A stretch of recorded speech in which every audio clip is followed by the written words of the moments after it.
ஸ்ரீ கன்யகா பரமேஸ்வரி கலை மற்றும் அறிவியல் கல்லூரி வளாகத்தில் அகத்தரா உறுதி அமைப்பு குழு மற்றும் கலாலயா நுண்கலை சங்கத்தின் சார்பில் ஆகஸ்ட் 12 மற்றும் 13 ஆகிய 2 நாட்கள் கல்லூரி மாணவிகளின் தனிப்பட்ட திறமைகளை வெளிப்படுத்தும் ஈஷா 2025 கலாச்சார விழா நடைபெற்றது. சென்னை பாரிமுனையில் அமைந்துள்ள புகழ்பெற்ற ஸ்ரீ கன்யகா பரமேஸ்வரி மகளிர் கலை மற்றும் அறிவியல் கல்லூரியில் மாணவிகளின் தனிப்பட்ட திறமைகளை வெளிப்படுத்தும் ஈஷா கலாச்சார விழா 2 நாட்கள் நடைபெற்றது. அகத்தரா உறுதி அமைப்பு குழு மற்றும் கலாலயா நுண்கலை சங்கத்தின் சார்பில் கல்லூரி மாணவிகளின் தனிப்பட்ட திறமைகளை வெளிப்படுத்தும் ஈஷா கலாச்சார விழா நடைபெற்றது. மாணவிகளின் கல்வி திறமையை மட்டுமின்றி தனிப்பட்ட திறமைகளை வளர்த்தெடுக்கும் ஸ்ரீ கன்யகா பரமேஸ்வரி கலை மற்றும் அறிவியல் கல்லூரி நிர்வாகம் மாணவிகளின் தனிப்பட்ட திறமைகளை ஊக்குவித்து வாழ்வில் அவர்களது திறமையின் அடிப்படையில் மாபெரும் புகழ் பெற்றவர்களாக சமுதாயத்தில் தன் நிகரற்ற சாதனையாளர்களாக வளர்வதற்கு தேவையான அடிப்படை பயிற்சிகளை வழங்கி மாணவிகளை ஊக்குவித்து வருகின்றனர். அந்த வகையில் ஆகஸ்ட் 13 புதன்கிழமை அன்றும் கல்லூரி மாணவியர் குழுக்களின் திறமைகளை வெளிப்படுத்தும் வாய்ப்பாக மேடையில்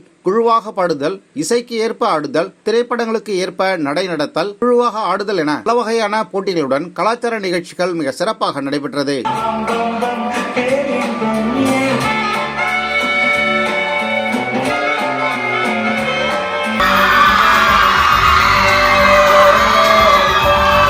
நிகழ்ச்சியின் நடுவர்களாக ஸ்ரீ கன்யகா பரமேஸ்வரி கலை மற்றும் அறிவியல் கல்லூரியில் பயின்று இசைத்துறையில் கலைஞராகவும் நடனத்துறையில் நடன இயக்குநர்களாகவும் திரைத்துறையில் நடிகையாகவும் சிறந்து விளங்கக்கூடிய முன்னாள் மாணவியர்கள் கலந்து கொண்டு போட்டிகளில் வெற்றி பெற்ற மாணவ மாணவியர்களுக்கு பரிசுகளை வழங்கி சிறப்பித்தனர். இந்த விழாவில் கல்லூரியின் தாளர் ஸ்ரீ ஊட்டுகுரு சரத்குமார் அவர்களும், பொறுப்பு முதல்வர் முனைவர் பி வனிதா அவர்களும், துணை முதல்வர் MV நப்பினை அவர்களும், அகத்தர உறுதி அமைப்பு குழுவினுடைய ஒருங்கிணைப்பாளர் முனைவர் P பரணிக்குமாரி அவர்களும், ஆசிரியர்கள் மற்றும் மாணவர்கள் பங்கேற்று தங்களின் திறமைகளை வெளிப்படுத்தினர்.